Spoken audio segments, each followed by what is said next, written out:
Hello and welcome to ZeldaSpeedRuns 3, bringing you a Link to the Past No Magic Glitches tournament match. It's Lovers Bracket, Round 6, Gem vs Kohrek. On commentary we have Human and Clearmouse. Say hello, guys.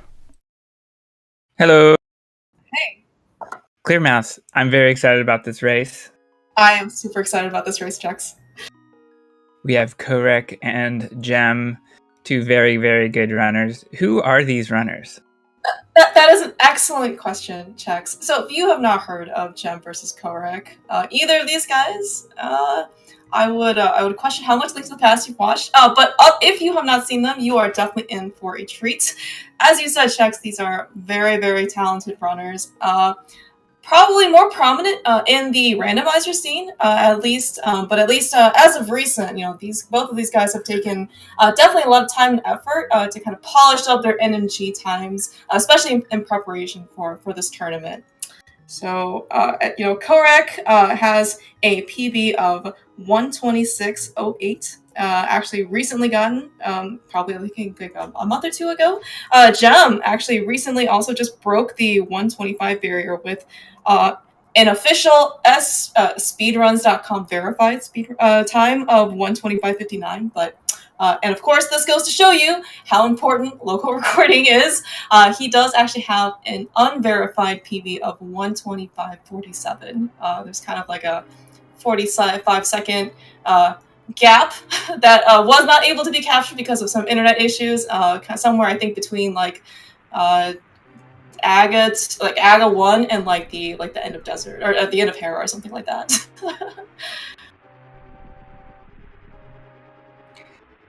Don't tell anyone I don't local record either. I'm just waiting for my big punishment where I do finally lose a good run. Oh man, all right, yeah. So hopefully at least the internet situation here on the East Coast is a little bit better than where Gem is.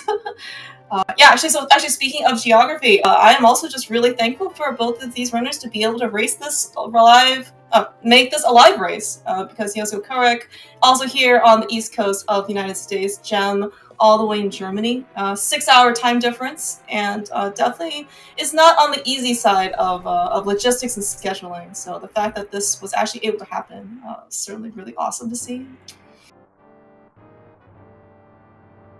So our runners are running through Castle Escape right now, and they'll be saving Zelda, who has sent a telepathic message to Link. They'll have to fight the Ball and Chains guard, a somewhat difficult mini-boss coming right up. I've heard some people say this is potentially the hardest boss in the entire game. I may have said that before. We only have 3 hearts here, and we need to slash the guard 8 times, or maybe we'll slash it 4 times and throw 1 pot at it. We do get interrupted during these attacks, which makes it quite an annoying fight sometimes. We may get hit for 1 heart of damage. We may clink our sword, but we'll see what happens. Yeah, so in terms of general strategy and tech goes, I would certainly expect both of these runners to do pretty similar things. Especially for the Ball and Chain guard, I believe they have both been coached by similar people. Namely, I think Ari has definitely helped out these guys quite a bit. Bitey has also helped out Kohrek in Escape sometimes. And so I believe they both go for 8 slashes, and actually I think during rando practice, this is actually one of the common things that Kohrek ends up kind of streaming as a warm-up. So hopefully this goes well for him.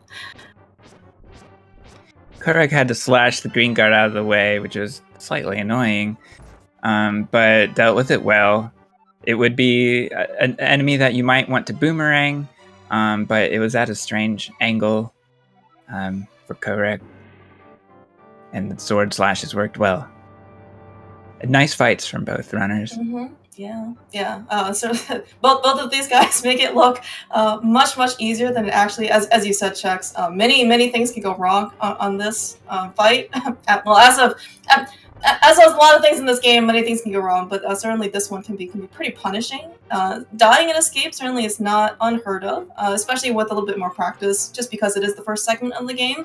People tend to not die as much, after dying a lot, probably early on, but still, definitely a testament of practice and experience.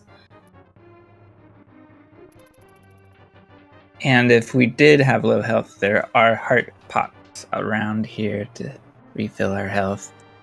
But we probably won't be grabbing any at all this segment. Yeah, you see also Kohrek trying to save some frames there. Not the greatest green guard RNG.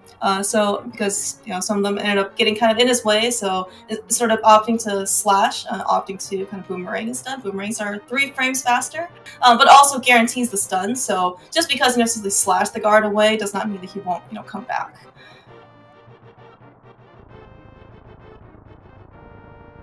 And I love the way Kohrek pushes the ornamental shelf. It's like he pushes it with the top of his head. I've only seen Kohrek do that, but for some reason it seems to work just as well. Kohrek is very familiar with the hitboxes here in Escape. Gem getting the first of our unfriendly rope RNG. Unfortunately, kind of got damage boosted behind as opposed to in front. Kohrek, though, getting a little bit nicer enemies, and at least has a better parade than Gem, being able to kind of get out of these hallways just slightly faster.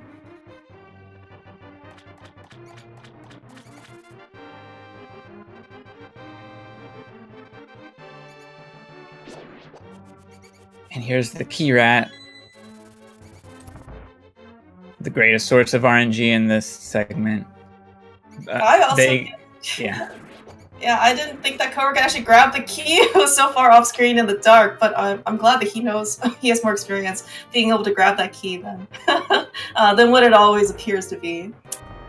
Yeah, I saw that as well. But the diagonal boom is pretty broad.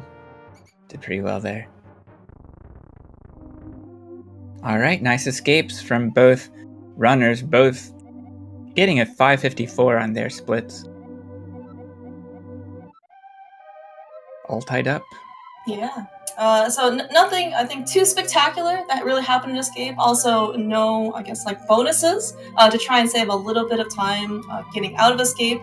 If we had the fortune or misfortune to take a bit more damage and get heart beeps, we actually can save a little bit, a few number of frames coming out of the escape sequence. If we ended up getting lucky to kind of hit the rat and getting a push rat animation, we can get rat frames to make the text box slightly faster, but neither of these things happen. So we, with that, are on our way to Eastern Palace, which is the first dungeon of the game.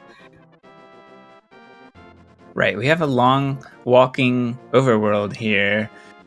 We have to go all the way to the east side of the world, hopefully avoid damage. Try not to lose time from the random Octorok movement. Yeah, you see also, at least on Gem's side, trying to preemptively, boom or slash, predict some of the Octorok RNG. Looks like at least he had I don't know if it's fortunate or not to have nothing hit him, but he's, but the fact that he did kind of have to take a little bit of extra time in order to boomerang and slash, it's just another, cost of a handful of frames.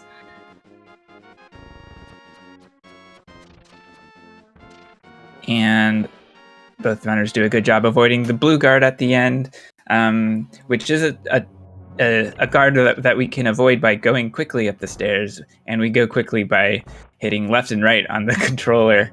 That allows us to pump. In other words, we gain pixel boosts each time we do that. It really helps on stairs. Yeah, and if you've ever actually tried to play this game, I guess without pumping on those stairs, or just maybe casually just holding up, that blue guard is going to get right up in your face, and it's actually a pretty good gatekeeper for Eastern Palace. Yeah, and fun fact, this palace becomes much more well guarded after defeating Aghanim, but we don't visit the screen. Yeah, well, that's true. Play Cane of Burna NMG if you ever want to experience that screen. Cane of Burna NMG. It's a miscellaneous category on our main leaderboards. I mean, well, that screen also has a ton more guards, and Cane of Burna also causes quite a bit of lag, doesn't it? Does not actually sound that pleasant. The run ends when we earn the Cane of Burna. Oh, okay, I got it. I thought you actually meant to use the Cane of Burna for that screen. It's not recommended, at least. So we're coming up to a good room skip here. In other words, we have an intended puzzle to kill all the enemies to earn the big key, but we will be bypassing the enemy kills by taking iframes, and both runners do it, skipping the anti-fairies and getting the big key. Yeah, and so Kohrek unfortunately took a slight nudge from the Popos, did half a heart of damage. It is actually going to give him a little bit less leeway coming up on some of the Igors, because they do one heart of damage apiece. So actually, the half a heart actually can be pretty valuable. Assuming or barring anything that kind of goes wrong. Gem, on the other hand, actually is already down to 1.5 hearts. You saw him, boomerang the Popo just in case if he doesn't end up taking kind of any more damage than he needs to.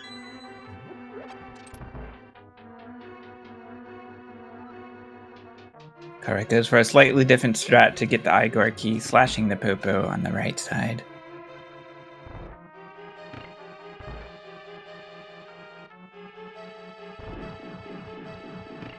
Alright, so coming up on CSR on Kohrek's side, this is one of the two probably more dangerous rooms, at least before the boss gets it through as well as this gem. Unfortunately, no real great rupee drops on Kohrek's. Oh wow, okay, at least he got an arrow drop. And unfortunately, also nothing on Gem's side. Man, no arrow drops or rupee drops. Certainly expecting a good fast Armos fight from both of them. But Gem might be down a few arrows though. As compared to Kohrek. Whew. So Gem had to clean up Armos with his manually, basically. He couldn't get the quick kill. And he entered the fight with 21 arrows, which is the low end, and now has 1 arrow. Not great resources going forward, so we'll see what he does to make it up. Yeah, arrows are a prime source of damage, especially in the early game, and it's going to be pretty prominent coming up here in Desert Palace. So you can really never have enough arrows in this game. But of course, we have, arrows are going to be on the back burner for now, because what did we just pick up from Zahashlo? We just picked up our boots after claiming the prize of Eastern Palace, which was the Pendant of Courage. So now we can finally go fast in the speedrun. The speedrun can now begin. And we immediately use the boots to perform a minor glitch, only available on the 1.0 version of the game, Spin Speed. And we perform a spin and hit A immediately afterwards, and then touch a ladder in a certain way to gain running speed in all directions. Now we have the overworld to Desert Palace, where we will be using our boots to get the Book of Medora. We'll see how we get there. Kohrek dashes left to the library, and so does Gem. Very nice. Safe strat that does not lose hardly any frames compared to the other more popular spin speed.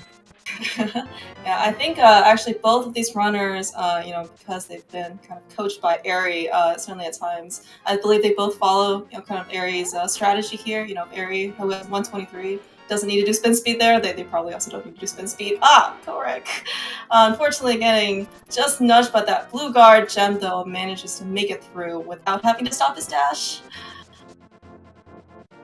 I know that Gem used to do the library spin speed, but as you said, Chex, it's actually kind of hard to control, especially at the very end, and definitely like the door entry way. Sometimes actually can be a bit violent, and kind of unpredictable to go in, and that definitely negates a lot of the savings that you could do just by getting the spin speed. Right, and it's possible Gem has compared his times, his room times, doing a bunch of these different strats all in a row and seeing which comes out to be better on average.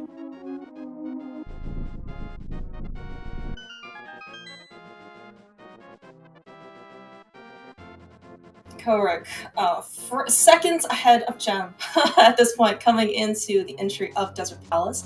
So of course, this is actually a really well designed dungeon, particularly after we get the boots. Lots of long hallways we can dash through to really, show off the power of the boots. And we first need to get the small key off the torch by bonking, just like we saw in the library. This bonk, unfortunately, is not as easy or as predictable as maybe like the library one is. I guess you have to be more precise than you think you need to be in order to bonk off that key, because every once in a while you bonk and then the key just doesn't move, so you have to go bonk again. And we all know bonking is not a time saver in this run, at least unintentional ones. It's a pretty funny room. I've seen Dowd TMB practice it for what seemed like hours. Oh, really? Because there are numerous strats for approaching that torch, and they kind of even out on average. So yeah, so we'll see runners approach it in different ways.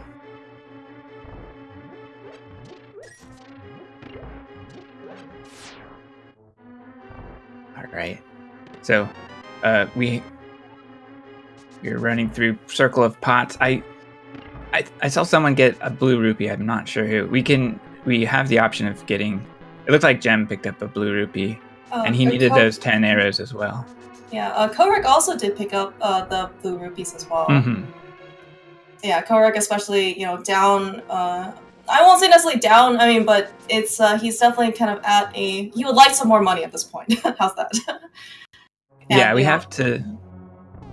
do have to collect money if we're doing the tree rupee route, and that's what we'll see later after Tower of Hera.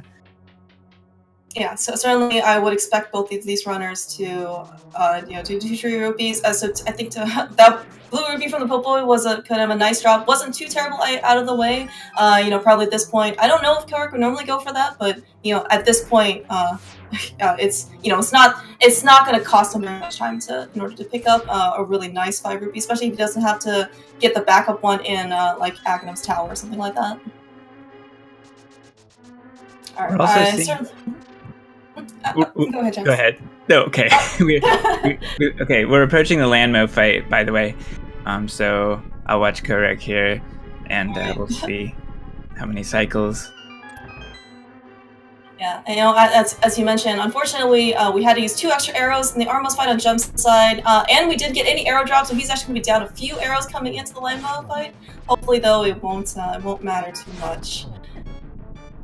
Arrows, of course, we need 4 arrows per Landmo hit, or failing that, 2 slashes per every arrowhead that we don't end up getting. Gem does need to be a bit careful. Landmos do 1 heart of damage apiece. Oh, it's a nice recovery, I think, on I want to say 4 cycle? Yeah, and Kohrek had an early 4 cycle where he was doing pretty well and slashed the worms on the 3rd cycle, but couldn't get enough slashes. Oh. But made it easy for the 4th cycle.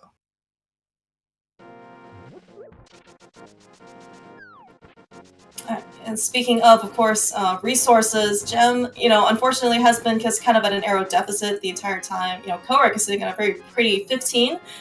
Definitely very comfortable. Gem, on the other hand, only does have 6. It would be ideal if we had a minimum of 8 arrows coming out of Desert. But of course, sometimes, these things can't be helped. So I would expect him to pick up the backup arrows coming out of Death Mountain Descents. A nice fake flippers from Kohrek. Not soft locking, always good. Gem had to move around the buzz blob, which ate up a second.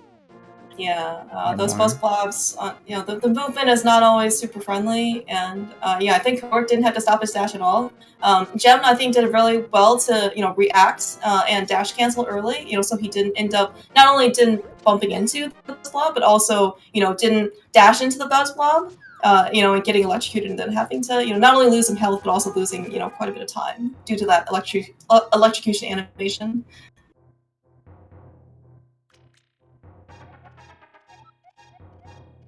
And we are picking up the magic mirror from the old man lost in Death Mountain. This is probably the most dangerous segment because of just the random damage. And we have minimal hearts here, approaching the third boss of the Light World. Yeah. Mhm. Yeah, so, so Death Mountain, as you said, checks, lots of death and danger. I don't know if Death Mountain specifically has claimed any one particular runner in this tournament, but certainly has managed to do quite a bit of damage. Actually, it looks like, though, Kohrek only taking 1 heart of damage, and Gem managed to squeak by with no damage, which is actually, this certainly is promising, at least, for this Power Pair split. I believe both runners have not had the best of luck in this dungeon. I actually believe that one of the kind of unfortunate mishaps that happened to Gem in his last race against Shady was he unfortunately did not succeed on the early bomb jump in Hera the first time. I think Kohrek did not have the best of times. I think in his async race against Kane at Hera, so hopefully nothing bad will befall both these runners. Kohrek did a nice job slashing the lobby Moldorm out of the way. Gem was able to walk by it.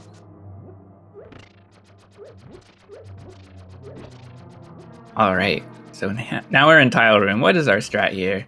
Gem picks up the pot and touches the crystal, and for some reason, we regain walking speed when we touch the crystal. This is normal speed as opposed to pot speed. It's not spin speed, but it is not very slow. So we can dodge tiles without a problem. I like it. Yeah, Kohrek going for the more traditional, let's wait for the tiles to come to us with the sword. Yeah, I think only like Kyung maybe, or maybe like 2 other people like do pot spin speed that I've seen so far in this tournament. Yeah, it's a little dangerous for a swag trick in the most dangerous segment, basically. All right, Kohrek, the first of our 2 runners through the Beetle Room. I definitely expect to see similar strats. This is actually pretty recent, I think, on both their sides. This was, I think after Kohrek ended up getting his 126, this was one of the things that he decided to, I think, adapt. So pretty cool to see both runners end up getting through that room, relatively quickly. I do see no one flipping the safety switch. Gem's probably pretty confident in his 4.5 hearts going into Moldorm. Nice bomb jump on Kohrek's side, getting through the first time. Nicely done Nice. On Gem's side. We saw an early bomb jump from Gem, setting down the bomb early and then throwing it right at the pit. Not right, but as soon as he reached the pit. And it saves a couple seconds. Now we're on Moldorm. Oh, what a terrible place. Yeah. We do not want Moldorm on the left side. Yeah, Potentially. Yeah. Kohrek gets him out of there and defeats him. Great. Oh, really nicely done on both sides. No falls, and pretty quick endings to the enraged phase as well.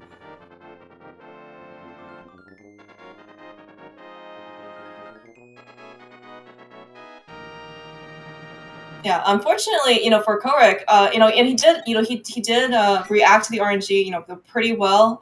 Especially for Moldorm being on the left side, I think Gem had more of a comfier or easier, I guess, Moldorm fight, where primarily he was just kind of in that center area. All right, and both runners. Yeah, go for it, Chex. Both runners went for spin speed after Hera, but got the dead rock in their way. And there's a good arrow pot for Gem. Yeah. Getting the escape, DM escape arrows. That's nice to see. Yep. All right, and of course, coming up on True Rupees, Gem does not have to pick up as many blue rupees, just because he ended up getting, I think, a 5 rupee drop earlier. I believe both runners will do the same 4 enemy kills. You see both of them shooting arrow to kill the crow, and then dashing through a couple more. It's very important for us to, oh my gosh, taking that bush card on Gem's side. That is, oh, alright, and that's also a pretty good reaction, of course, on Gem's side as well. Geez, so one of the things that you do not want to do before you end up pulling the second set of rupees from the tree is to take damage. We saw that bush guards, bush bombs, can always just, bamboozle you out of nowhere. Especially with that crow also, Gem had to unfortunately take a couple more slashes to kill it. Because if we end up taking damage, we have to kind of start our tree rupees all over again, and then we definitely really need the red rupees out of the trees instead of the blue ones.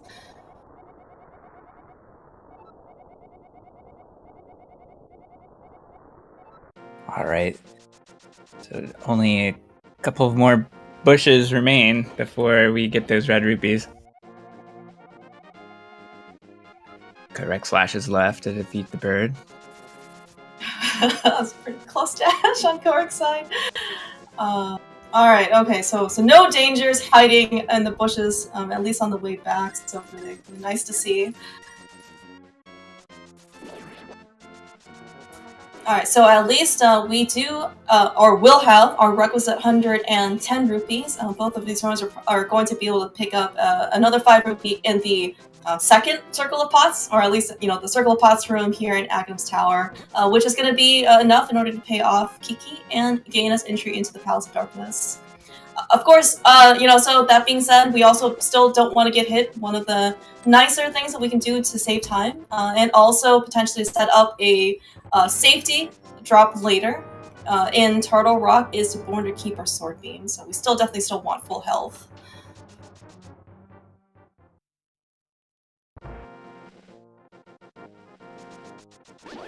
Right, there's a lot happening behind the scenes in this tower. Kohrek, unfortunately, did not get the spin on the first ball and chain guard, so had to use up a couple more extra arrows. Remembering that we want to shoot arrows up instead of down. This is probably one of the more important rooms that we have sword beams for. It looks like both runners dash kill the blue guard, which dash killing does not advance the prize pack. And we want to be able to keep a fairy drop later on in Turtle Rock, so that we only kill, in this case, the mini Helmasaur and the Pokey later on, as opposed to having these blue guards count as enemy drops as well. Kohrek's getting beat up by blue guards in the dark maze. Probably the most annoying room in the game, really.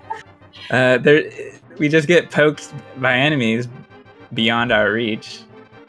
Cannot pull off the dashes. Yeah, also blue guards just being in the way for both of them. Man. Nice key dash from Kohrek. Lining up with the wall allows him to dash through the key door. And without beams, he's able to manipulate the enemies easily and dash through them. Alright, coming up on Circle of Pots here. The most difficult strat in the segment, basically. Poor Kohrek. That red guard was definitely not friendly, but also I'm not sure what happened on the second pot. Also, geez, alright, so pretty bad luck on both sides for the red guard to just be people in people's ways. Yeah, it costs a lot of time when we don't get that strat right, but Gem cleans it up well. Good recovery.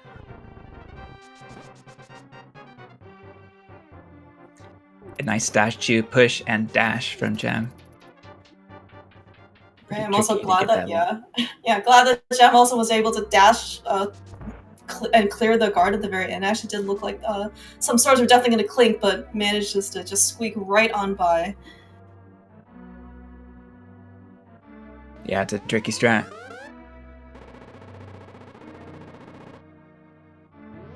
Okay, so of course, this is the final real boss, I guess, of the Light World, and the progression, at least trends for, predictability versus RNG. This is pure RNG. We thought Moldorm was bad, but Agnum is just probably even worse. There is no predictability for how many blue balls we end up getting from him. And hopefully, this is not going to be the thing that ends up deciding the race between them. Looks like 2 for Kohrek so far.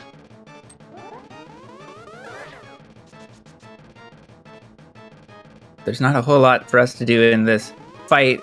We just have to stay awake through it. The main goal is not to get hit by a yellow ball. But we have a big window to reflect as long as we release the spin. It could be a slash as well, but yeah, it's a real feels. It's a real feels bad moment if you end up missing a yellow or energy shot, especially if it results in a lightning round. All right, actually, it looks like Gem has better fortune than Kohrek does. Yeah, I didn't see a single blue ball on Gem's side, whereas Kohrek got 4. I did see 1. I wasn't sure. Okay. More. So I guess we're gonna be able to see at least on his personal splits. I think his PP does have 1. So if he comes out with the split, relatively even, then.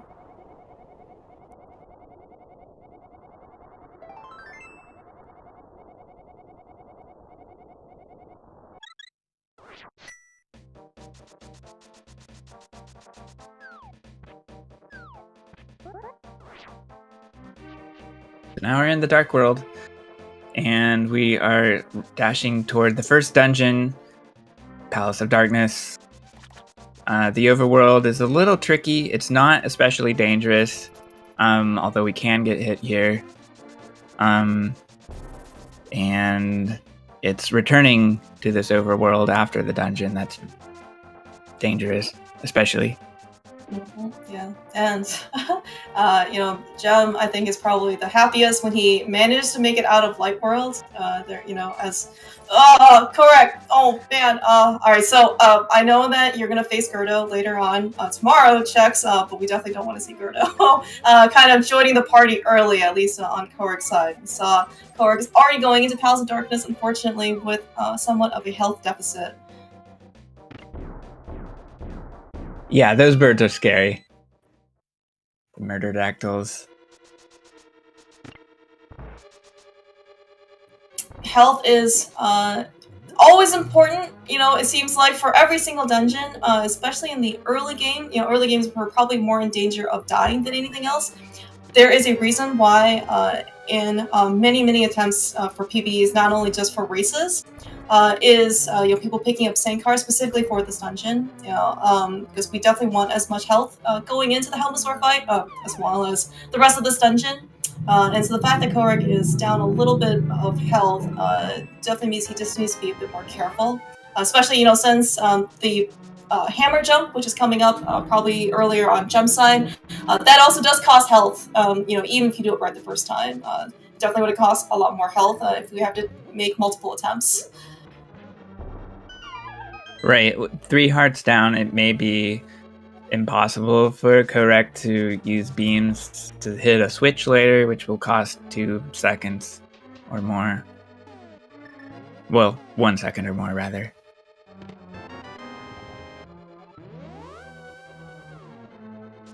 Kohrek at least doing very well to not take damage so far. Sometimes it's you lose focus or just standing on the wrong pixel or something's too close, you can definitely get sniped by a bomb's explosion. Meanwhile, on Gem's side, we just see him pick up the requisite big key. Nothing has ever gone wrong on Gem's side, so have him forget that. No siree. So always glad to see that we're following the right path here and getting all of our requisite keys in the Palace of Darkness.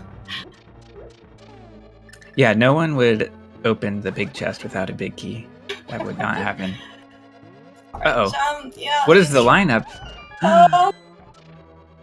So Gem messed up hammer jump and has to reset the room. It looked like some sort of missed input where Gem adjusted too far and adjusting to the right pixel. Yeah, alright, gets it on the second try, second try is always good as the first try. Kohrek, though, really actually getting it on the first try. I know that Jump has started to, he was trying to try out a new controller. I don't know if that actually has any impact. Speaking of drops, so I don't think I saw anything on the bridge on Kohrek's side, but I did see a heart drop on the bridge from the mini helmets on Gem's side. This actually is one of the reasons why we really wanted to dash kill the blue guards, was so the mini helmet is also connected to that. prize pack. So the next set of Pokies, at least, that we end up killing Internal Rock definitely has a much higher chance to drop the fairy on Gem's side, which is exactly what he wants. Yeah, well, wherever it was, Kohrek did get a heart, and now does have full hearts. Oh, great! Yeah, that's awesome to see. Unfortunately, Gem has actually a really nice Mimics room. It doesn't end up getting the arrow drop. Unfortunately, also the arrows were just slightly out of the way for Kohrek as well. Yeah, Kohrek moved the Mimic out of center, so the drop was off center, unfortunately. Pretty low arrows for both runners, but they'll find backups.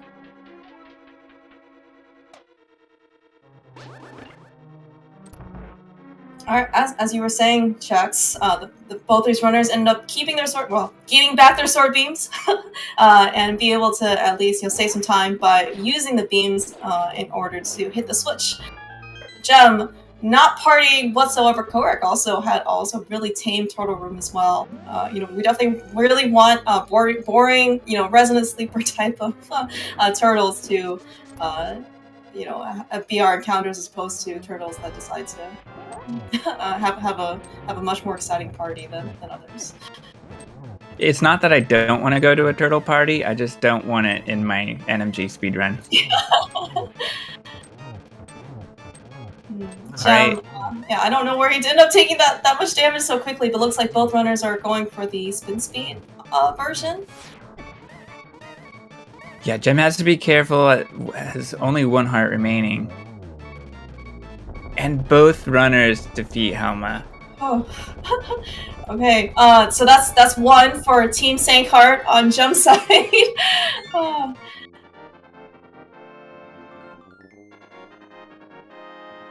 And at least for what it's worth, I actually do you know when the spin speed hammer approach for Helmasaur was kind of like I guess like discovered or implemented, Chex? I mean, I know it's recent. I'll be off by probably a whole year if I guess 2020. Okay. But that's my guess. So, yeah. Okay. Yeah. Very recent. Okay. Yeah. I was even thinking, so like at least for what it's worth, like this version is a lot more consistent and safer than I think the previous version. Just because if you can do a spin speed, you can apparently extend the hammer's hitbox to the sword's hitbox, which if you ever try to use the hammer at all, you can understand how unpredictable it can be, especially hammering up. So the fact that we can use a much larger hitbox, a more consistent hitbox, and only need 4 hits on Helmasaur is a lot nicer. Whereas before, you were trying to use the hammer's hitbox or use the Master Sword, which is 8 slash instead of 4. It can definitely get out of hand pretty quickly. Screen for screen here in the overworld, and we've dodged all the lotteries and the birdos. We get through alive, unscathed. That's good. Both runners are off to the Flute Kid. And we're going to try to save 34 frames. Is it 34? I believe it's 34 to get a quick warp.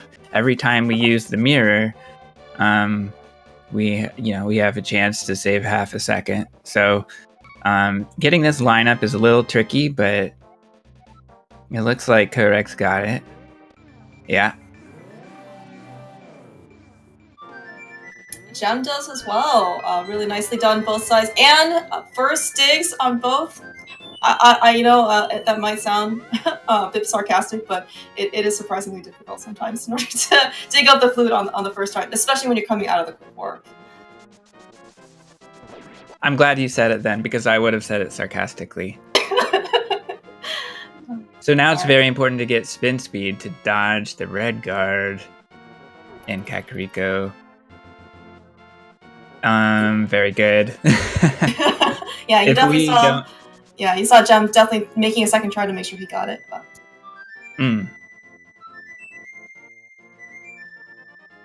The fastest guard in Hyrule. that we know about in this run, right? I believe, as you mentioned earlier in Eastern Palace, if you go back after Aghanim has been defeated, there are a lot more. That place is much more heavily armed and guarded. I believe there are definitely a couple of those really fast red guards as well. Yeah, there's like 1,000 of them. It's crazy. So we're off to Thieves Town, the 4th dungeon of the Dark World in number, but we go there second. The routing works out well for us to get the Tempered Sword and pair it with Skull Woods, which for some reason is numbered 3. I don't know why the numbers are numbered that way, but here we are. Oh yeah, no! A skull for Gem. Yeah, we don't have to dash through those 2 bushes, but we get a little slope dash by aiming for them, and Gem just had bad luck.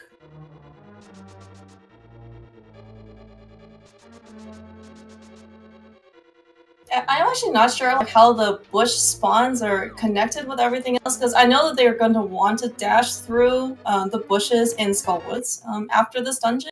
So I don't know if the fact that Gem even got that bush the bush skull to begin with was also like pretty unfortunate. But maybe he's just using that luck up front and then maybe he'll be spared later on. Well, in Skullwoods. That is true as far as I've heard. I don't know the science of it, but it should decrease his chances of getting a skull in the Skullwood segment, yeah. Speaking of luck, it looked like Kohrek was on the right pixel, but we need some luck, like on Jump side, where we need the enemy's cooperation as well as being able to dash and starting on the right pixel, in that hallway. Gem made it look definitely much easier. Getting some pretty good fortune to be able to not have to stop and try to retry his dash as Kohrek tried to do. Yeah, great to see both runners landing on the proper pixel. They just get different RNGs.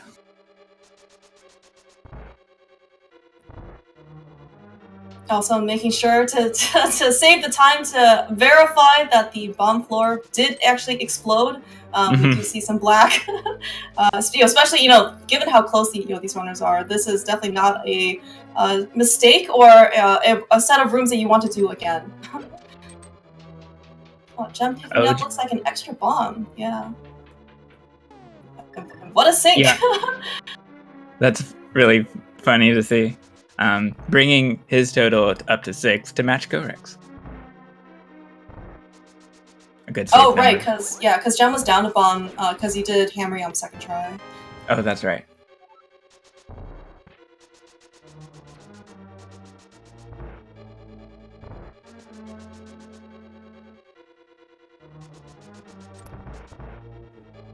Alright, Kohrek coming up on probably the last annoying screen. Looks like he gets through it alright through the conveyor belts. Gem also at least was able to, didn't have to hit the bars and get electrocuted and makes his way across the conveyor belt platform. If you ever had to deal with Baris and swords, it's never a fun time when you can't beam them from afar. For me, it's the most nerve-wracking screen of this whole segment, but it doesn't have to be. It can be practiced. Speaking of practiced, I heard that you could practice this fight pretty well. This is a so-called scripted fight. If we make the same movements every time, we will defeat the boss in the same amount of time every time. Both runners have a little bit of trouble defeating Kohrek. Blind on the right side. I wanted to say that Kohrek defeated Blind on the right side, and then Gem followed Kohrek's script to also defeat him on the right side. Okay. That's probably not what happened. So it is a script. It's just different versions of people's scripts. Got it. Right. Because of copyright infringement issues. Right. No DCMA, please.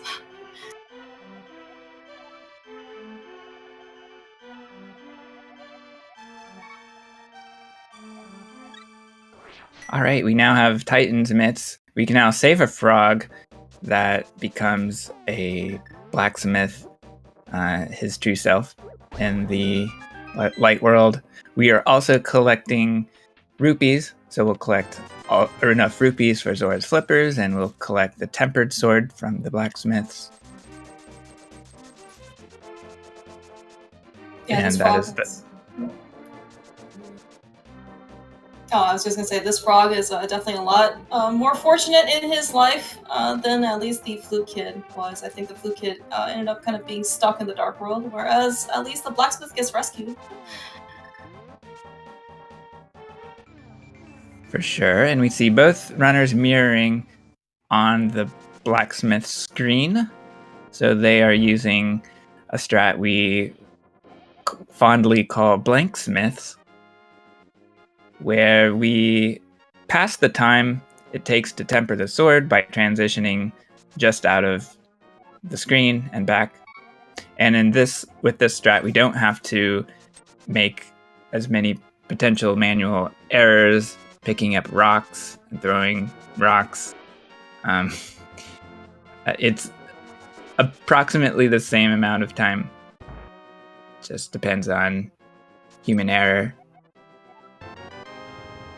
and what we're more comfortable with. Yeah, I think I want to say that most of the okay, poor chickens on both sides. Yeah, I think most runners have opted to do this version versus maybe the more classical version. All right, so I think Gem. Whoa, what a sync entering Seek House. But I do think that Gem now unofficially wins because he ended up getting Fence Dash. Early congrats to Gem. Wow, we are in sync. Yeah, this is amazing. It's like synchronized Link to the Past, just like synchronized swimming. And I do like that you called it the classical Smith. It's the way I learned it as well. And it's just funny how the meta changed where a lot of people switched over. Yeah, certainly. I think the blanksmiths.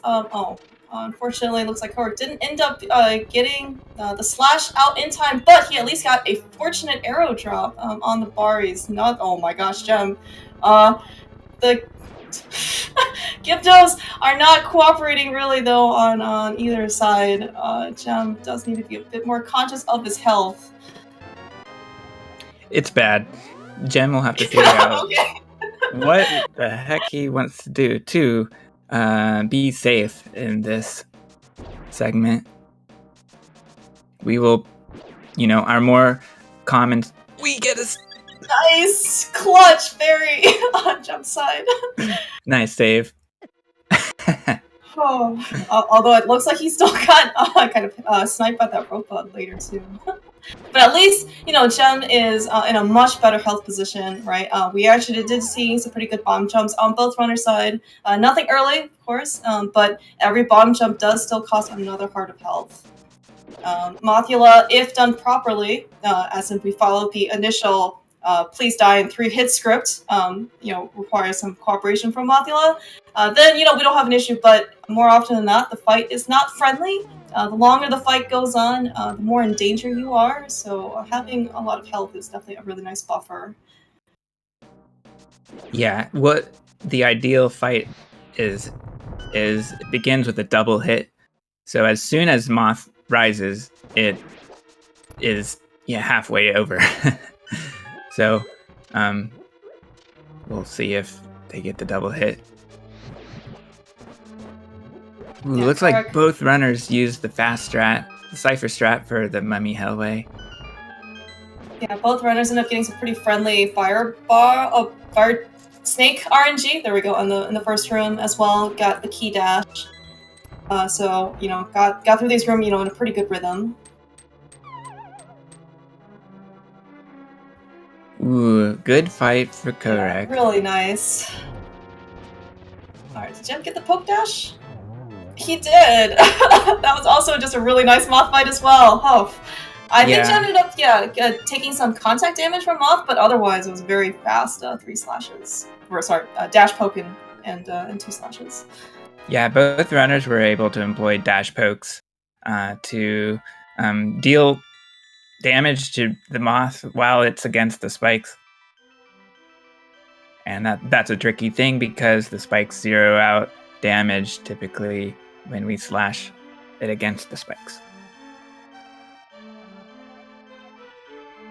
Yeah, of course, being the very heads-up runners that they are, they both lost their sword beams early, so they didn't have to end up, dealing with sword beam damage as well to override temper sword damage.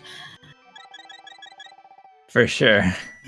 We typically lose the beams at the bomb jump and don't get them back. All right, and so our runners have another long overworld here. They'll be collecting the Quake Medallion and the Zora's Flippers. And... Oh my gosh! Not again! Yeah, not again, exactly. So actually in the last race against Blue, that Kohrek also got a skull under the grass there, and then he ended up taking contact damage from the Snapdragon as well. Yeah.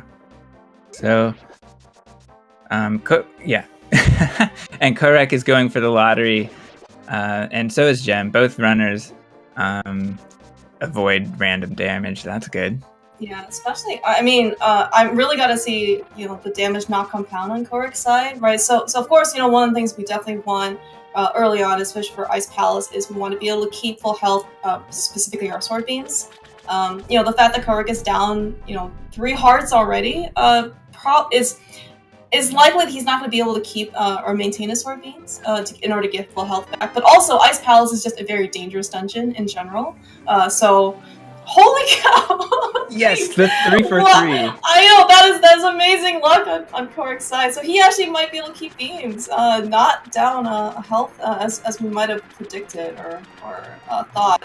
Of course, if you end up getting hit by that robot, though, being down 5 hearts or even like 2 hearts is definitely not something that you want to have going into Ice Palace. Exactly. There are 3 decent chances to get a heart. Sometimes we don't get any of them. Kohrek got all of them, which is perfect when you're 3 hearts down. That's right. Alright, so unfortunately, we're not out of the water yet. So chances are we're not going to take any damage in the remaining of Zora's domain, but there are going to be potentially one pesky Zora that could spawn to guard the whirlpool that we're going to take to Ice Palace pretty well.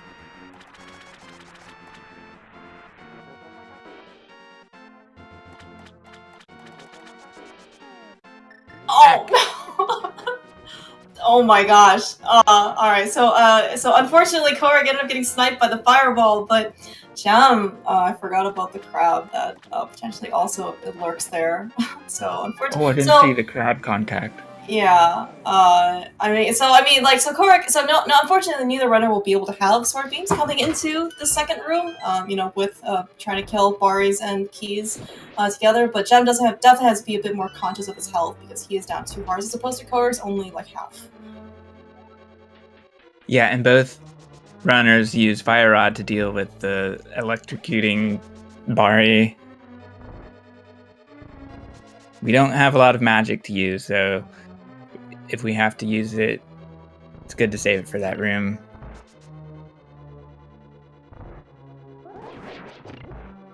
Such a close race right now. Mm-hmm. Going to Ice Palace, yeah. One of the most dangerous dungeons because of the potential for disaster, less so the RNG. Although the RNG is still really annoying because of the Baris. Both runners have a really nice bombable floor room here in Ice Palace. Many things can go wrong in that room. It looks like at least the Baris had relatively friendly placement. Didn't really get into runners' ways too much. Yeah, we've got right side conveyors for the runners. And now we're approaching the Ice Palace bomb jump. They approach it a little bit differently. Very nice. Yeah, Kohrek synced up. approaches it. Kohrek approaches with a sword spin to line up for sure on the left side. A nice safe strat. Newer than the one that Gem used. Ouch. Yeah, I'm glad that Gem. I mean, Gem, I guess, only took a little bit of contact damage from the Pengator. Oh no, Harry, I hope you're not watching. So I believe that this actually stair clip, or what they attempted to do here, was actually relatively newly adopted on both runner sides. If you can, I guess, like hammer up, hammer down, and then kind of slide your way into that stairs, there is actually pretty nice, consistent setup. But unfortunately, it looks like either runner ended up getting it today. Whew. Kohrek lost a few frames from a door up, door down movement, and that can be a scary thing if we happen to do that at the wrong time, because the door can just stay shut. All right, cold stare. Yeah, we are going to see slightly different approaches. Yeah, Kohrek done with the single. Gem's going to go with the double. Oh, man, such beautiful fights. Nothing has ever gone wrong in cold stare. Always really, really great to see. Those two beautiful fights. Yeah, so awesome to see the two different techniques done well. There's a third technique as well, the single poke. Just slightly easier than the double poke. So great to see the double poke from Gem and the 6/ go well for Kohrek. Yeah, I remember at some point Gem tried out the single spin, and then I don't know. He said, I think I want to say he said it was slightly harder or something. So then he actually went back to the double. But yeah, I mean it is really just whatever people are comfortable with. For sure. Of course, the most important thing about the Cold Stair segment, or the Ice Palace segment, is that they are out of Ice Palace. This place has ruined many a run for our racers in this tournament. Certainly no stranger to these guys as well. And I also do believe that in terms of routing, this is also where both of them pick up the Ether Medallion and the Ice Rod. Oh, wow. Poor Gem. Sorry. He managed to get the spin speed on the stairs, at least the first time, despite clinking the boulder and try to get through, but unfortunately just Death Mountain and RNG just was not friendly for him on the second leg. Yeah, it's time for Swamp. If we were to take damage before any dungeon, this is the one to do it. Correct. We don't take a lot of hearts of damage in Swamp Palace. We don't really need beams too much in Swamp Palace. It's the second dungeon of the Dark World according to the crystal numbers, but we put it off till now. Oh, wow. Kohrek had some pretty good reaction there in order to, slash the crab. I guess Gem is not getting Ice Rod right now. I thought he did it twice, but I thought he did it together. But I could also maybe just be misremembering. Yeah, so there's not really a big difference. The only difference we'll see is that Gem will save a menu, not even a menu, but a menu movement going from Ether to Fire Rod later in Mire. Unfortunately, it wasn't quite fast enough to get the anti-fairy skip, so I guess we're just gonna get the anti-fairy skip. Mm-hmm. Alright, Gem, get a quick warp here? Looks like unfortunately not. So these are, including the quick warp going into the to Dark World, trying to get Catfish. These are some of the more difficult quick warps. Actually, looks like Kohrek got his, just because there's not a very consistent lineup. In order to do the ones in Swamp and the ones in the Dark World.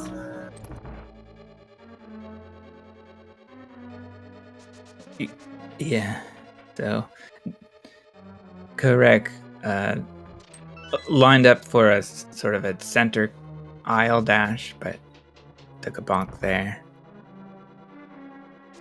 So Gem is in Swamp Palace first, and is dealing with all the annoying random enemies here. Oh no! Kohrek! Spawn too far north, or Kohrek stands too far north, unfortunately. Yeah, and we also... Yeah, go ahead, Jax. This dungeon is known for having enemies that don't do too much damage, but it's easy for them to just walk into us. They think they are our friends, but we don't have time to hang out. Yeah, they want to invite us to a party, and we just want to go home. Yeah. Yeah, speaking of enemies just trying to come up to us and talk to us, the things that come out of the pipes, I guess. I forget actually what they're called. They actually do a surprisingly 2 hearts of damage, which is actually pretty hefty in the early game. Pirogusu. Thank you. Something like that. You are definitely, you have a lore and bestiary. Yeah, they are the only ones who do 2 hearts. And then, until we get to the boss, where Argus can deal 2 hearts of damage.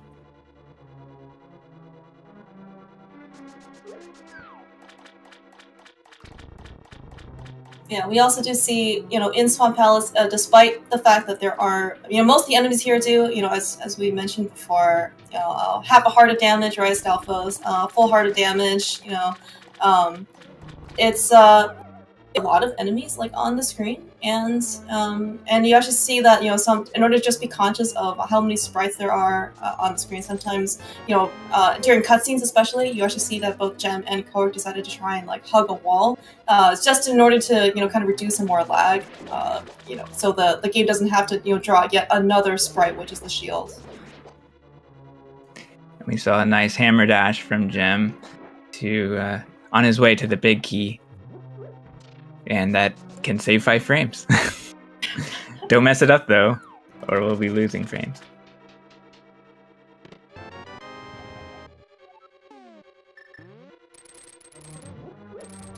Oh, and there we go. Unfortunately, Kohrek loses frames. Going for that same hammer dash. I mean, for how close this race is, frames really do matter here.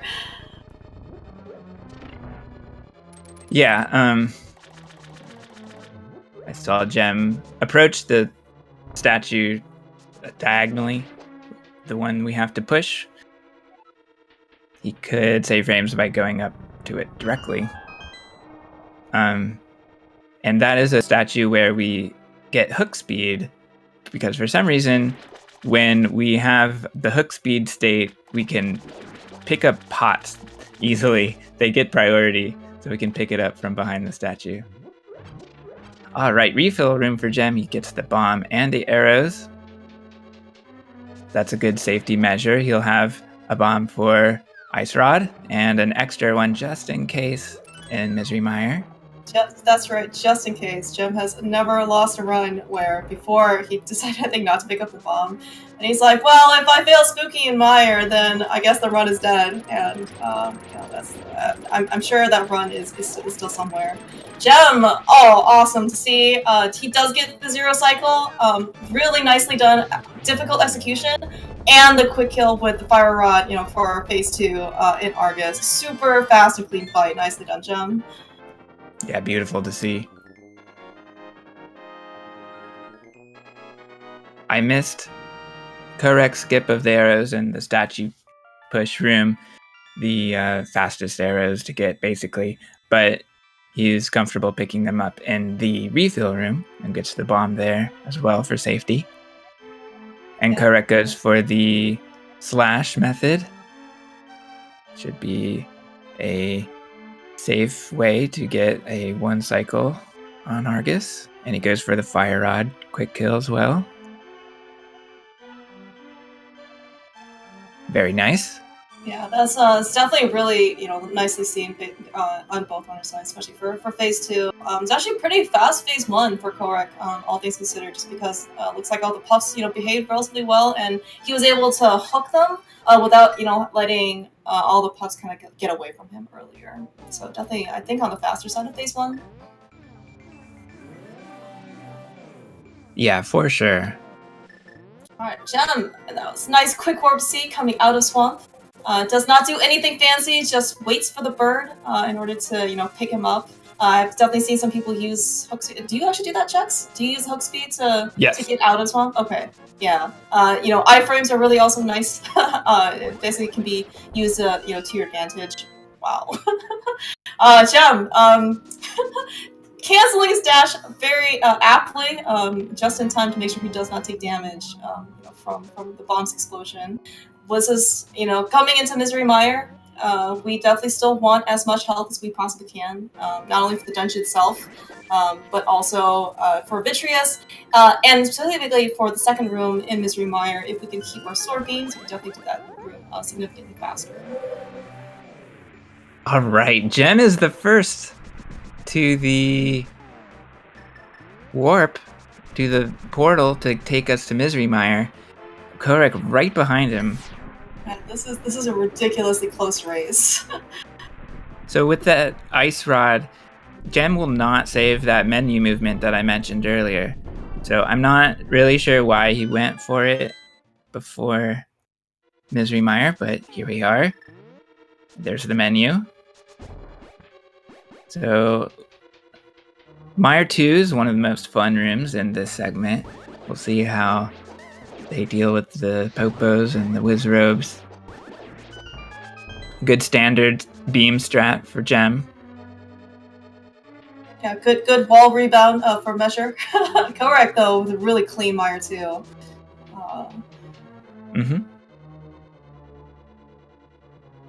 Unfortunately, did not get as lucky a respawn for the Fire Snake. But at least he did get damage boosted back. He ended up just kind of getting damage boosted in place.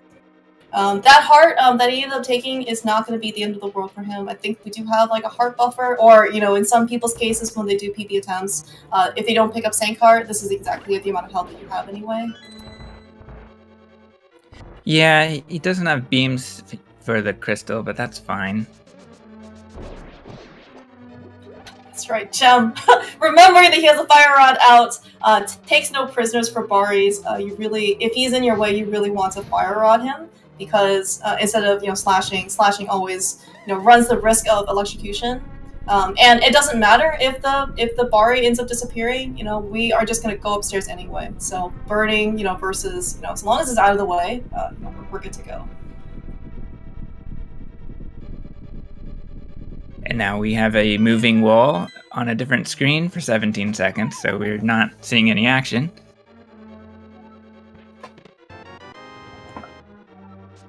But Gem is first to the big key.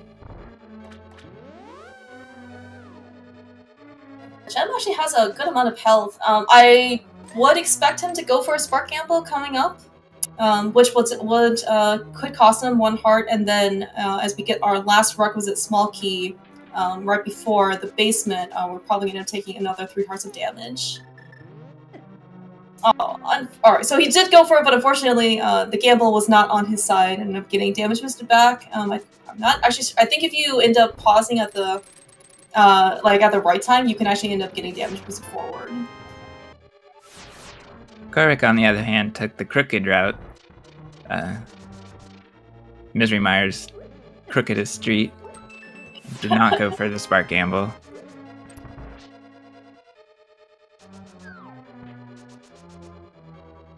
Alright, so with a comfortable 8 hearts going into Vitreous and the basement, Gem should be in pretty good shape in order to get a fast Vitreous fight. Kohrek, he was on 7 hearts, which is also fine. Definitely can pick up a heart for safety. All right, good block placement for Gem. These runners are setting up the spooky action glitch, so they're going to maintain the bird's altitude to displace the fire rod's area of effect. And this hits crystal switches that are not even on screen. So we are able to get through this dungeon something like 11 seconds faster. Kohrek misses it somehow, so this will cost some time here. Yeah, I think when I saw him place down the block, I did not see any dust kick up. I was actually a bit worried if he was actually going to land spooky. It looks like at least there is a reason why we have a backup bomb. And that's it, yeah. That is, like I said, it's a difficult... I didn't say anything, but it is a difficult block placement. Okay, Vitreous. Nice zero cycle. Well, or actually, I don't know if that was zero. But a clean fight, nonetheless. Yeah, I think it. I mean, I think we were both watching this like 15 seconds, like 5 seconds ago or something. I mean, like for some reason, at least it just went blank in my head as well. I know that Gem had a bit more cleanup to do at the end, but it actually does look like otherwise, clean fight. Kohrek though, with a super nice fight. Only one eyeball left at the end, and then just 8 more arrows, to the big eyeball to finish off phase 2. Nice zero cycle from Kohrek. Yeah, so one of the reasons why we wanted to have a more or less comfortable 7 hearts is that, we are on Green Hill and not a lot of ammunition.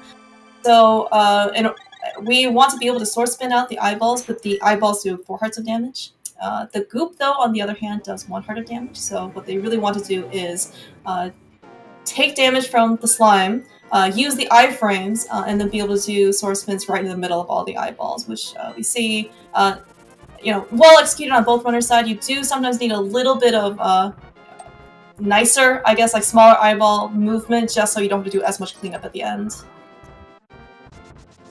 Alright, so we have the most random, chaotic, dangerous overworld here for Gem. Gets through the western part of Death Mountain unscathed. Yeah, that was amazing. Normally that screen can go pretty poorly. I actually think that there were you can actually get pinned with some pretty poor, I guess, like unfortunate placement of dead rocks and boulders, where you basically can't move and you have to just wait for the you have to wait the requisite 8 seconds or whatever for the dead rock to unfreeze itself. Yeah, it can get pretty disgusting. All you can do is move the camera sometimes, not Link. Alright, looks like actually Gem did not end up getting the hook speed going at least, so then he, at least walked the hammer pegs up on Turtle Rock. Kohrek, on the other hand, does manage to be able to hammer down these pegs slightly faster. I don't think I saw Gem get the quick warp.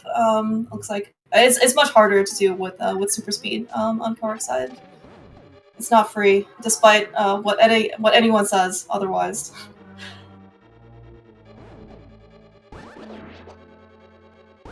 And of course, both runners have the fortune of being able to keep sword beams. That was a really close Bari, though, on Jump side.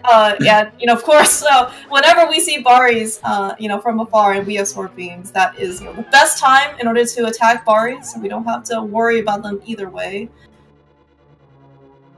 Kohrek with 0 bombs is able to switch to hookshot with 1 fewer movement. So I'm wondering where he'll get his bomb for Gana's tower. Looks like Gem also did a really nice damage boost here, which I expect Kohrek is also going to do, pretty shortly. We can actually use damage boost surprisingly off the rollers to use the iframes and they get through the room. Of course, the good news is, for both these runners, is that both of them have a fairy coming up, and Gem actually looks like he got his. And, Kohrek with 7 hearts to go, once he gets the fairy, is going to be fully back to full health. Gem, oh, jeez, this room is so terrible. Wow. Okay, Oh, Gem so lost sorry, several Gem. seconds and took 8 hearts of damage from the chain chomps. Gem does it sort of according to textbook. So right on Gem's heels now. Yeah, the gem is, so we are expected, at least by the game's measure of difficulty, to have blue mail. The chomps are supposed to do 3 hearts of damage as opposed to the 4. It doesn't make them really any that much, less friendly, or better, I guess. But being down 8 hearts of damage, Gem really has to be conscious of his health here. As opposed to Kohrek, who has, still full health, definitely has a bit more buffer, in order to, get through the rest of this dungeon. Gem had an up left pokey in Pokeys 1, but couldn't get away from the bunny beam. Kohrek had an upright pokey.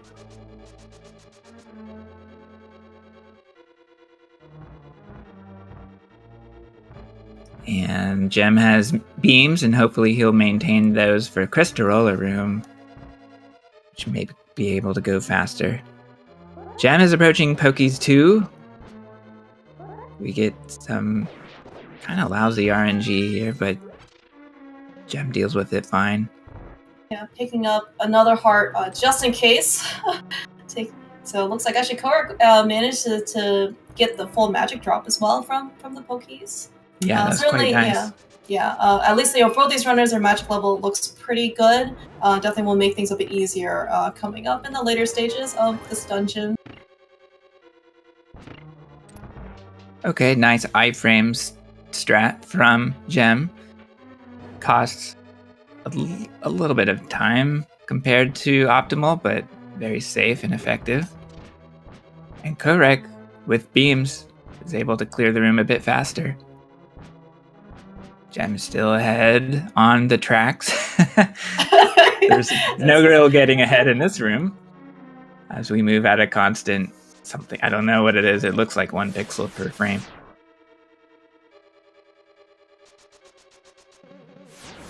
I'm probably wrong. All right, laser skip. One of the most dangerous rooms. Oh no, Gem. Oh my gosh, no, this is so bad. Oh no. I can't believe it. It looked fine until I blinked. Yeah. This is one of the huge dangers of not only having, chomps deal so much damage, is, just things. Turtle Rock in general is a very dangerous place, and damage compounds very, very quickly. So we saw that Gem had 5 hearts, which is typically enough to tank a laser hit. But unfortunately, he also got knocked off the platform, which is another heart of damage. And this is, oh my gosh. Right. And try next for Kohrek. He took a bit of damage in the Pegs room. He still has enough health to maintain damage here or sustain any lunges. He gets through phase 1 just fine.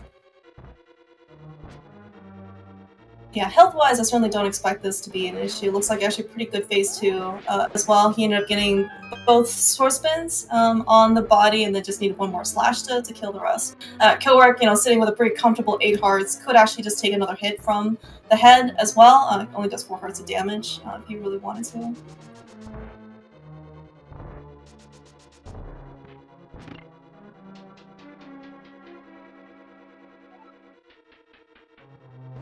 Alright, so Gem is the first to rescue Zelda from her crystal prison and will be headed to Gana's tower.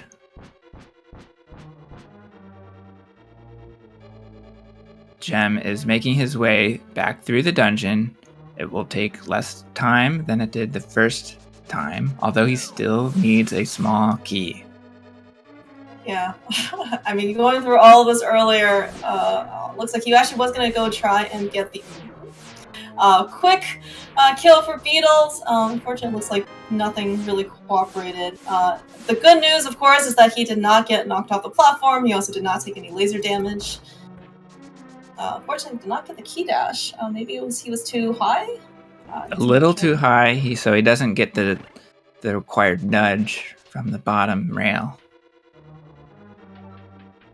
The nudge sets us on the grid to get that key dash.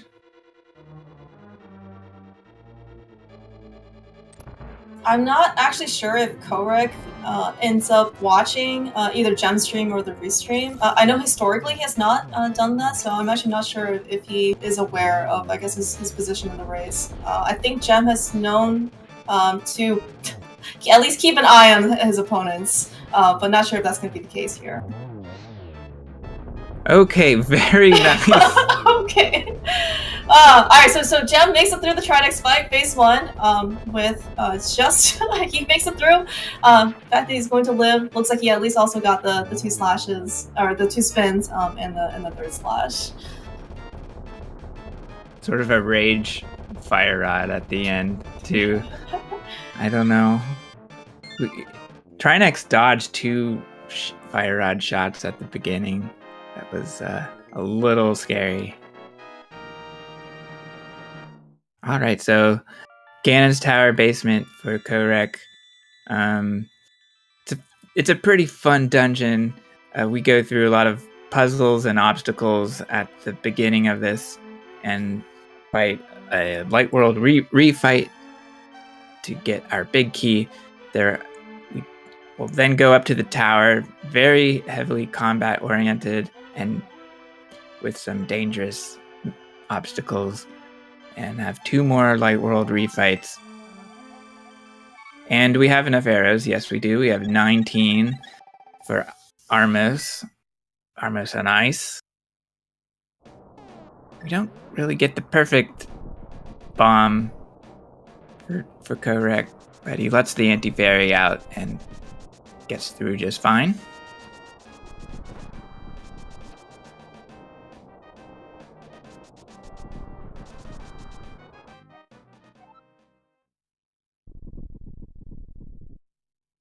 Yeah. The last arrow goes into the wall, that's fine if Kohrek gets the chest. So he has 10 arrows. Yeah, and so I do think that I saw Kohrek get the small key off the torch in the basement. I would expect that Gem is going to get his requisite small key from on top of the tower, namely in the chest room before Mold Room 2. This is pretty consistent also for Kohrek. I haven't seen him really try for another key, at least so far. Gets a really nice 10 arrow drop though from these mimics.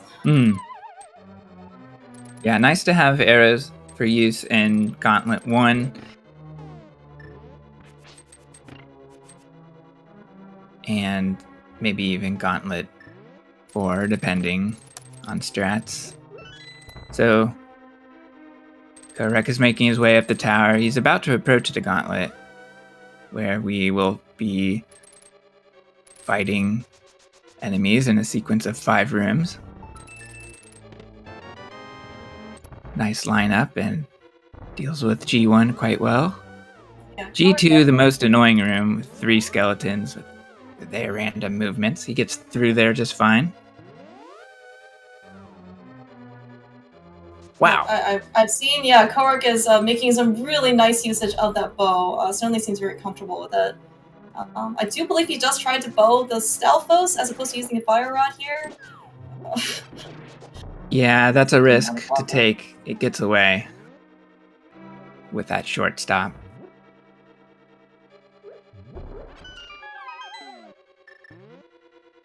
Land mode 2 for Kohrek. Nice 1 cycle. Just right.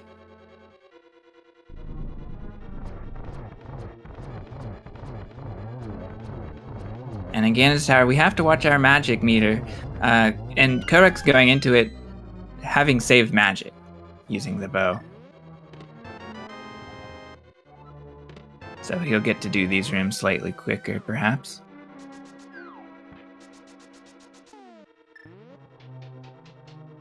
Alright, Gem also had a really nice Ice Almost fight, and he is also going to head up the tower with actually some pretty good health, all things considered.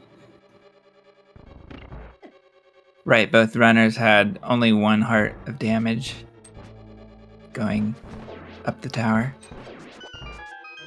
Yeah, Kohrek is able to skip the small magic pot in torches. Some really nice Mimics rooms, also on Gem's side.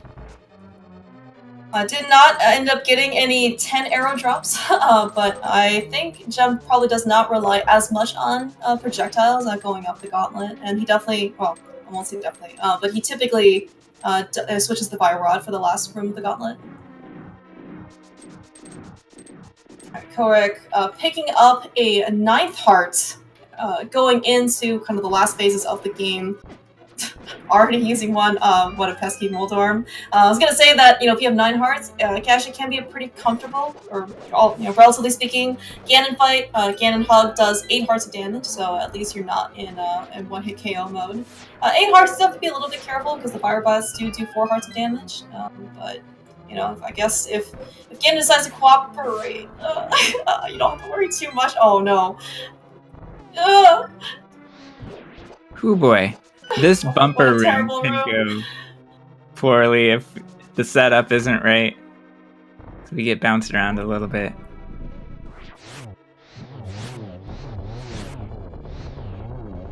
Alright, Gem also with a really nice 1 cycle on Lambo. Barely even got to see where the worms spawned, and they were already exploding.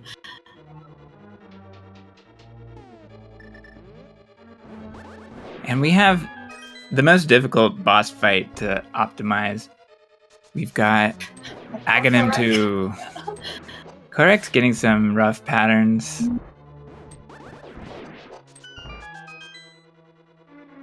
Defeats Aga. Looked like 4 or so cycles.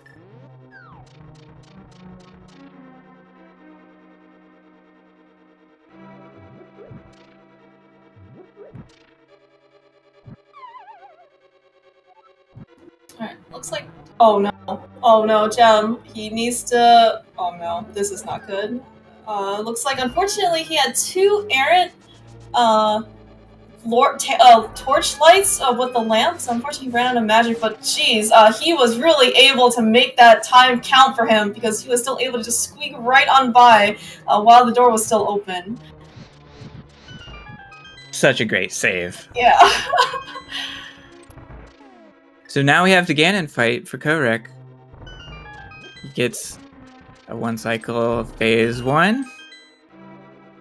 Phase 2 looking good. He does take a hit of damage, but that's okay. Yeah, we are certainly past the most dangerous parts of the Ganon fight. Of course, Kohrek can't touch Ganon whatsoever. The Fire Bats at this stage only do 2 hearts of damage, so it's not going to be the end of the world if he ends up taking another hit. Probably the dangerous part of this fight is actually just staying on the platform. It's not necessarily you getting hit. It's if you have to start this fight all over again. Of course, he can also just stop warping as well at some point. Gem making it that ice mini Helma room look easy, being able to just dash right on through. Oh, Kohrek even going for a Fire Rod Torch glitch. Maybe this is an indication that he's not actually watching Gem. If he wants to try and be more conservative, but he is definitely going all out. I like Kohrek's strat. It looked like he was comfortable doing sort of a double Fire Rod to make sure that Torch glitch connects. Gem in a really nice Aga 2 fight. That's landed, I want to say it was 3 cycle, but I think I missed the first maybe couple. Still though, he is now surely on his way to Ganon.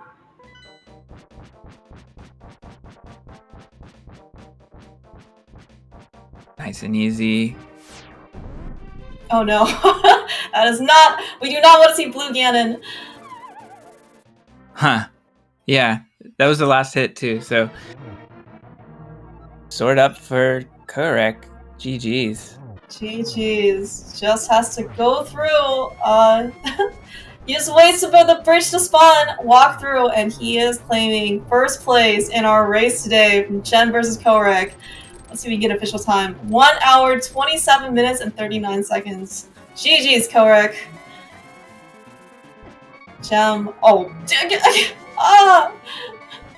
Unfortunately, I think he walked a bit too close. Ended up getting hit by a Fire Bat.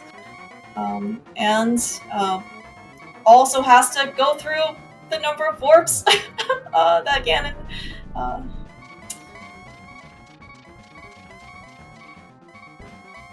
All right.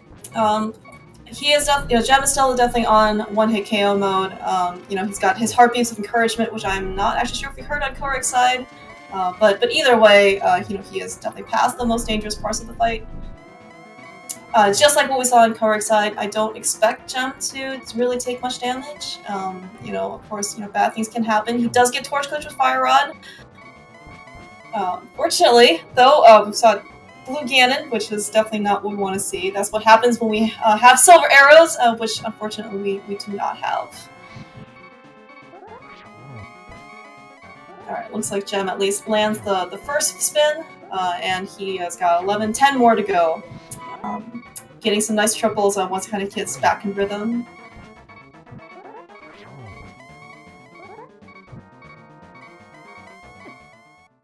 Oh no, Gem! Alright, so it was the most dangerous parts of the fight that was over, but unfortunately it looks like he just ended up getting slightly nudged by one of the remnants of the fire bat. Oh, that is just really unfortunate.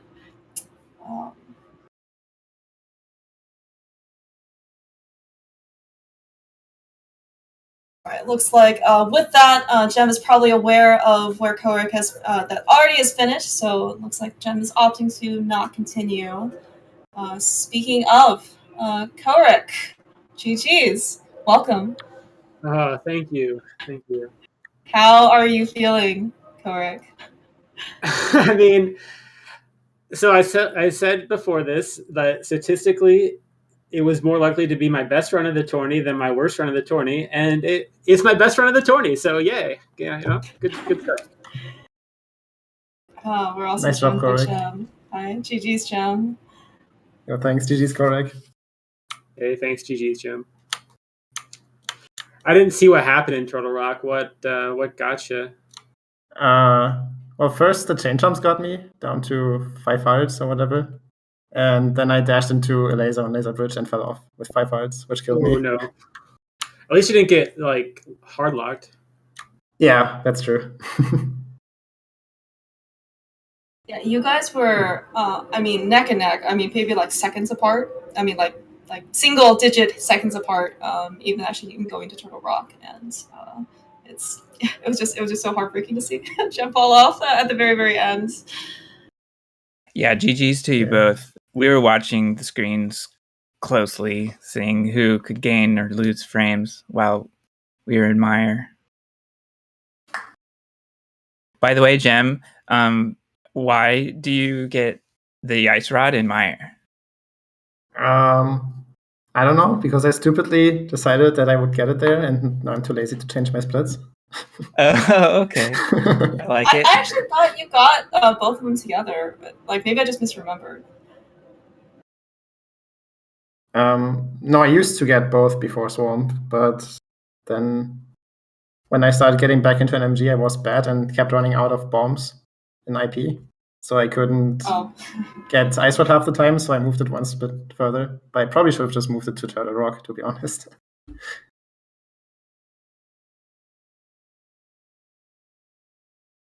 Kohrek, were you watching the race at all? I did have it off to the side. So I had it minimized for all of the light world, and then I opened it up right before Aga, and then I saw that Aga, I actually had the lead going into Aga, and then Aga took that away, and then it got me a little salty. But I recovered from that quick enough, I guess. But the beginning of Pod was a little bit getting out of my own head and going forward. Yeah, you had to recover those 3 hearts from the overworld. Yeah, the Helma was a bro though. He helped me get to beams, so that was nice of him. And how about that Ice Palace overworld, Kohrek? That was fantastic. I really am consistent at my Ice Palace overworld, aren't I? But I got all 3 hearts back in a row, which was pretty cool, I guess. Yeah, exactly. We can take a Snapdragon hit every time. No problem. What happened to you in Mire basement, Kohrek? Because I saw you didn't go for Spooky. Well, I did. So I wish I had a controller cam up, because 5 times in this run, Like I hit buttons and they didn't do things. Most of the time it was in the menu, but that was the worst one where I know I hit A in good timing. Like I don't know, I just my pads are wearing out. Like that's all there is to it. I need to break in a new controller, but I'm lazy.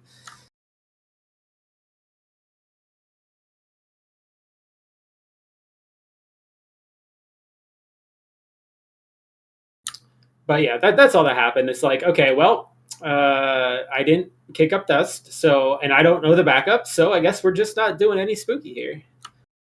Yeah, were you worried at all? I guess if you like kind of knew like what the state of the match was, I didn't know if that I guess gave you any cause for concern. Oh, I mean, I knew it.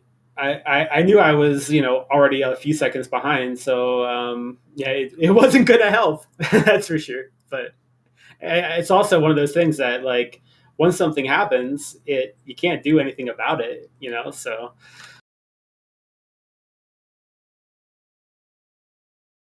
Yeah, you guys actually had I would say like really, you guys both had really nice coaster fights. As we mentioned, both of you guys were synced. For a good amount of the match. It was actually really cool to see two different coaster fights like right next to each other, like side by side, done so well.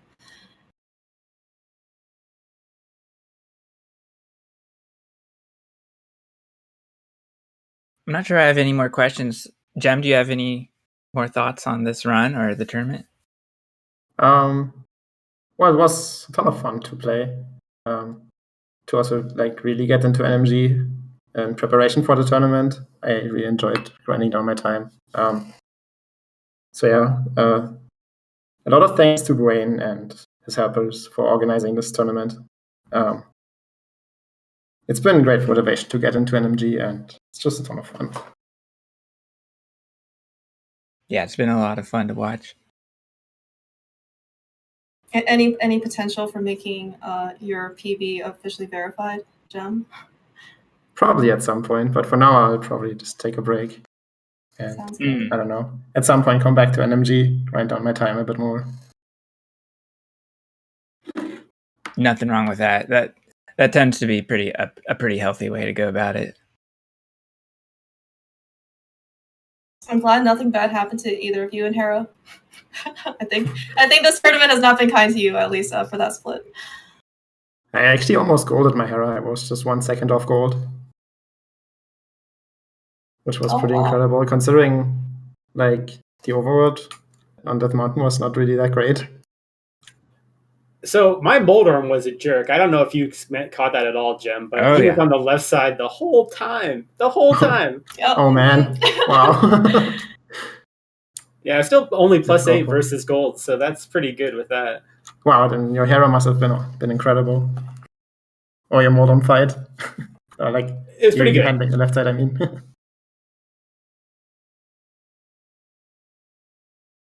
Yeah, definitely nice really early bomb jump. Yeah. Nice early bomb jump, Jem. When did you pick up the early bomb jump strat? Like pretty soon after I started getting back into NMG. I just started learning like all the not too hard strats that save a few seconds, and that was one of them.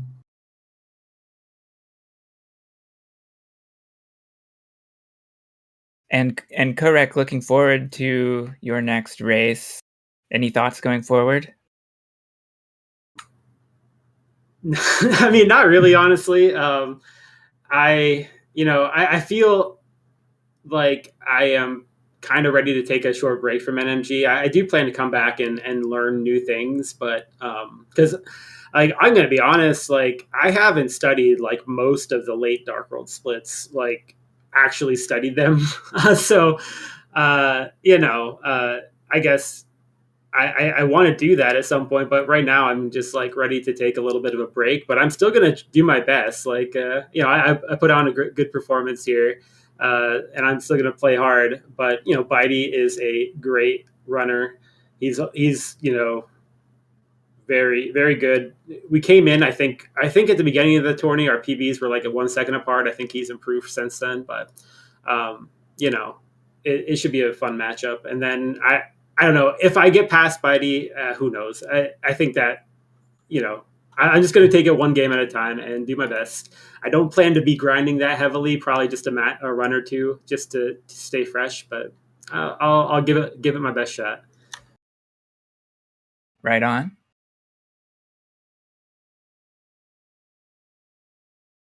Well, it was an awesome race. It was. Thank you so much to both you, Kohrek, and to you, Jem, for actually making this race live. Gotta admit, this was definitely one of the highlights for me in the tournament. Really, really great matchup, and excellent race to watch. So thank you so much. Thanks you two for commentating it, and CSR for restreaming it. Yeah, GG's to both of you for this very close race for the most part. I think for the first hour or so you were like consistently within 10 seconds of each other. And I also want to thank Jax and Clear Mouse for providing commentary. I'll send you guys over to ZeldaSpeedRuns main, which is featuring at the moment the Ocarina of Time randomizer grand finals match of the Season 4 tournament. So if you're interested in that, just stick around.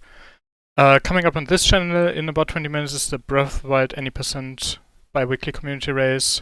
If you're interested in some non-randomizer speedrunning action, you can also tune in for that. For other things, keep an eye on our schedule. And with that, thanks for watching.